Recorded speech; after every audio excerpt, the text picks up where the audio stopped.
सेबी की एक कार्रवाई ने भारत के सबसे बड़े संस्थागत निवेशक एलआईसी पर भी सवाल खड़े कर दिए हैं। सवाल राजेश एक्सपोर्ट का है, वही राजेश एक्सपोर्ट जिसमें एलआईसी करीब 11% हिस्सेदारी रखती है, और वही राजेश एक्सपोर्ट जिसके खिलाफ सेबी ने आरोप लगाया है कि वित्त वर्ष 2021 से वित्त वर्ष 2025 के बीच कंपनी ने लगभग 15.15 लाख करोड़ रुपए का गलत या अप्रमाणित राजस्व दिखाया है।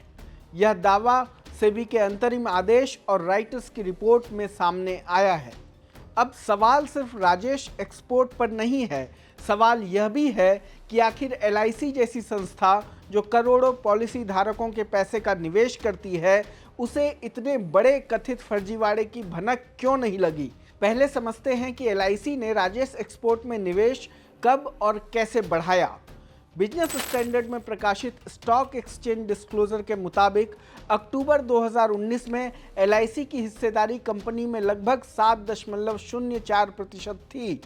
इसके बाद एलआईसी ने लगातार शेयर खरीदे। मई 2021 में स्टॉक एक्सचेंज को दी गई सूचना में बताया गया कि अक्टूबर 2019 से मई 2021 के बीच एलआईसी ने लगभग 59.77 लाख अतिरिक्त शेयर खरीदे और अपनी हिस्सेदारी बढ़ाकर 9.7% कर ली।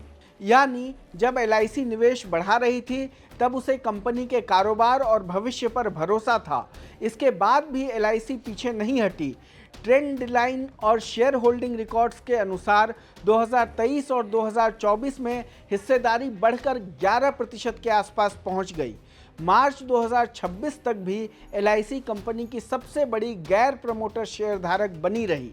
अब यहाँ पहला बड़ा सवाल खड़ा होता है, अगर एलआईसी लगातार निवेश बढ़ा रही थी तो उसने कंपनी में क्या देखा, क्योंकि 2024 तक आते आते राजेश एक्सपोर्ट के शेयर में बड़ी गिरावट शुरू हो चुकी थी। मनी कंट्रोल की एक रिपोर्ट के अनुसार अप्रैल 2024 तक शेयर करीब 14 महीनों में लगभग 70% टूट चुका था। इसके बावजूद एलआईसी ने अपनी बड़ी हिस्सेदारी बनाए रखी। यहाँ ध्यान देने वाली बात है कि शेयर का गिरना अपने आप में धोखाधड़ी का सबूत नहीं होता, लेकिन किसी भी बड़े संस्थागत निवेशक के लिए यह एक चेतावनी यानी रेड फ्लैग ज़रूर होता है। और यही वह जगह है जहाँ से सवाल उठते हैं, क्या एलआईसी की रिसर्च टीम को कंपनी के कारोबार में कोई असामान्यता नहीं दिखी? क्या कंपनी की लाभप्रदता यानी प्रॉफिट बिल्डिंग और शेयर प्रदर्शन में गिरावट के बावजूद निवेश को लेकर दोबारा समीक्षा की गई? क्या कॉरपोरेट गवर्नेंस से जुड़े सवालों को पर्याप्त गंभीरता से लिया गया? इन सवालों के जवाब अभी सार्वजनिक नहीं हैं। दूसरा सवाल और भी बड़ा है। राइटर्स की एक रिपोर्ट के अनुसार सेबी का आरोप है कि वित्त वर्ष 2021 से वित्त वर्ष 2025 के दौरान कंपनी के कुल राजस्व का 57% से 99% हिस्सा संदिग्ध या बढ़ा चढ़ाकर दिखाया गया हो सकता है। अगर यह आरोप आगे चलकर साबित हो जाता है तो फिर सवाल उठेगा कि कंपनी के ऑडिटर क्या देख रहे थे, विश्लेषक क्या देख रहे थे और एलआईसी जैसे बड़े निवेशक क्या देख रहे थे। यहीं पर एलआईसी की निवेश प्रक्रिया पर सवाल उठने शुरू हो जाते हैं। एलआईसी कोई छोटा निवेशक नहीं है। इकोनॉमिक टाइम्स की रिपोर्ट के अनुसार एलआईसी भारत का सबसे बड़ा घरेलू संस्थागत निवेशक है और उसके पास लाखों करोड़ रुपए का निवेश पोर्टफोलियो है। कंपनी के भीतर रिसर्च टीम, निवेश समिति और जोखिम प्रबंधन व्यवस्था और कई स्तरों की निगरानी प्रणाली होती है।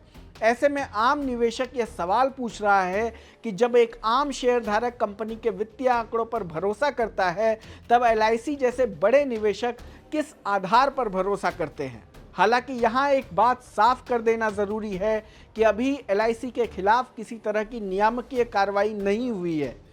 सेबी ने राजेश एक्सपोर्ट और उसके प्रमोटरों पर सवाल उठाए हैं, एलआईसी पर नहीं।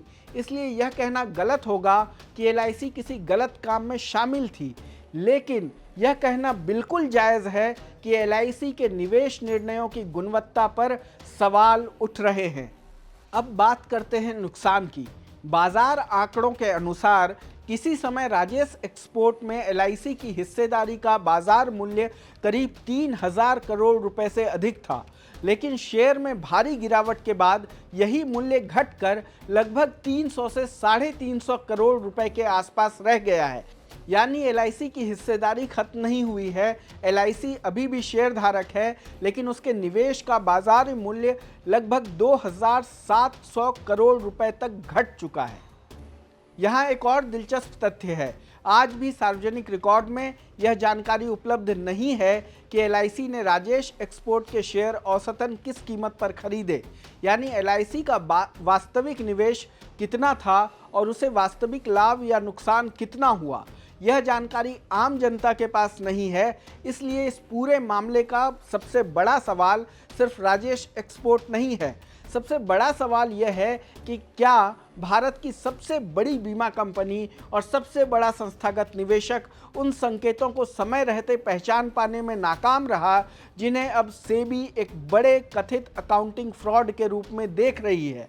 और अगर जवाब हाँ है, तो फिर यह बहस सिर्फ राजेश एक्सपोर्ट की नहीं रहेगी। यह बहस करोड़ों पॉलिसी धारकों के पैसे की निगरानी, जवाबदेही और निवेश प्रक्रिया तक पहुंचेगी, क्योंकि आखिरकार एलआईसी का पैसा नहीं है, वह करोड़ों भारतीयों की बचत और भरोसे का पैसा है।